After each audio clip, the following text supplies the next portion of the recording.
Nigel Farage is born in Farnborough, Kent. He attends private prep school before enrolling at the fee-paying Dulwich College at the age of 10. 1978. The 14-year-old Farage joins the Conservative Party after seeing Margaret Thatcher's radical free market mentor, Keith Joseph, speak at the school. 1981.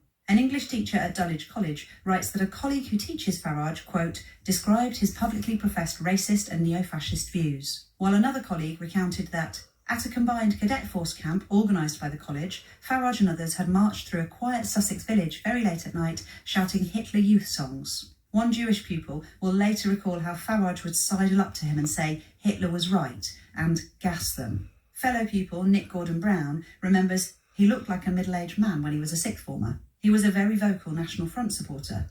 There was a Jewish lad at school whom he was horrible to. With Jewish schoolmates, he made no secret of his distaste for them. What you see now is what he was like then. Years later, when confronted with the allegations, Farage will give an awkward response. Yes, of course, I said some ridiculous things about racist things. Not necessarily racist things. Not necessarily racist. Well, it depends how you define it. Farage denies any involvement in far-right politics as a youth. His old headmaster recalled rudeness rather than racism.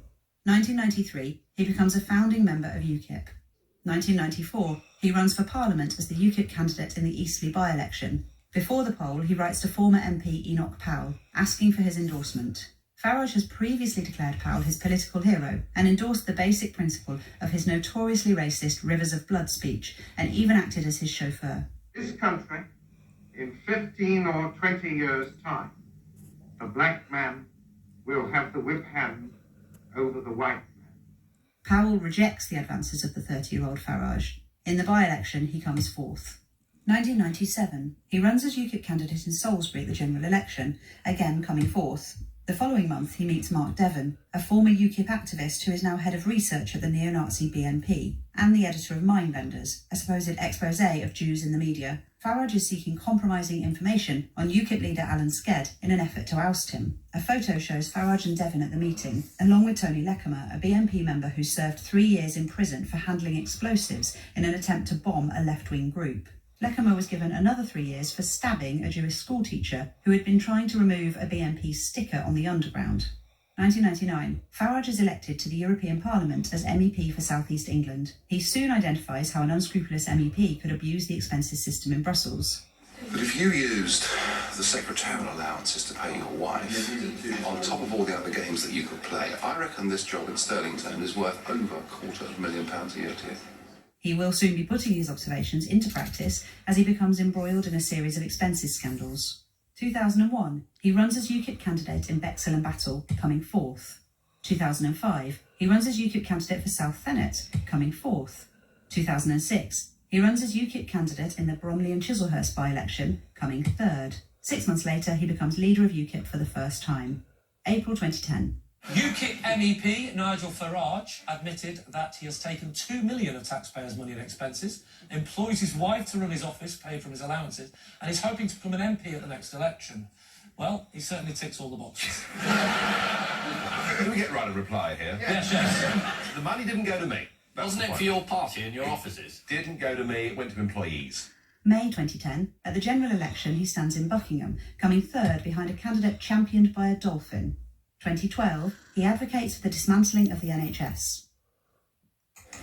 And I think we're going to have to move to an insurance-based system of healthcare. May 2013, he makes a speech to the European Council condemning tax avoidance and tax havens, citing the Channel Islands, the Caymans and the Isle of Man. June 2013, the Mirror reports that Farage opened an offshore trust fund on the Isle of Man to slash his tax bill. When reporters exposed the scheme, Farage describes it as a mistake, saying, things that we thought were absolutely fair practice 10 years ago, 20 years ago, 30 years ago aren't anymore. September 2013, reiterating his opposition to gay marriage, he says it would be profoundly illiberal. His defence of the sanctity of heterosexual matrimony does not, however, extend to his own marriage. In March 2014, The Telegraph reports that Farage employs his second wife, with whom he had an affair while previously married, on a salary of up to £20,000, using the EU Parliamentary Assistance Allowance, while also using the same allowance to pay a woman as a local assistant in the UKIP press office in London, with whom he's had more than a decade-long affair. Farage tells the media the claim of an affair is not true. In reality, he's lying. By now, he has appeared on the Kremlin-owned Russia Today TV channel 17 times between 2010 and 2014. Farage is clear about his admiration for the Russian president. I was asked a couple of months ago which world leader did I admire, and I said Vladimir Putin as an operator.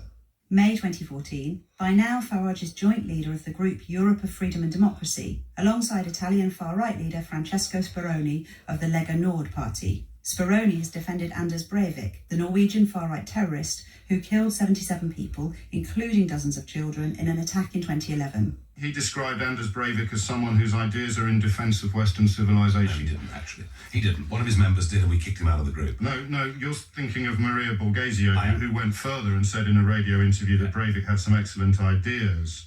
But Speroni himself, who is your co-chair of this group, said that Breivik's ideas are in defence of Western civilization. September 2014. Addressing the European Parliament in Strasbourg, he defends Putin against what he sees as attacks by the EU and NATO. The unnecessary provocation of Vladimir Putin. If you poke the Russian bear with a stick, don't be surprised when he reacts. May 2015. He runs as UKIP candidate in South Thanet, coming second.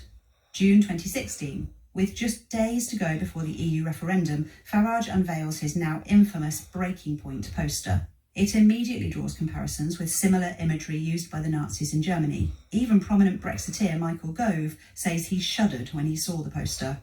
Leave wins the EU referendum. Farage resigns as UKIP leader. October 2016. He defends Donald Trump's obscene remarks about groping women. You can do anything. Whatever you want. Grab by the pussy. Farage downplays the comments, claiming men commonly use Trump's language. It's the kind of thing, if we're being honest, that men do. November 2016. He's less charitable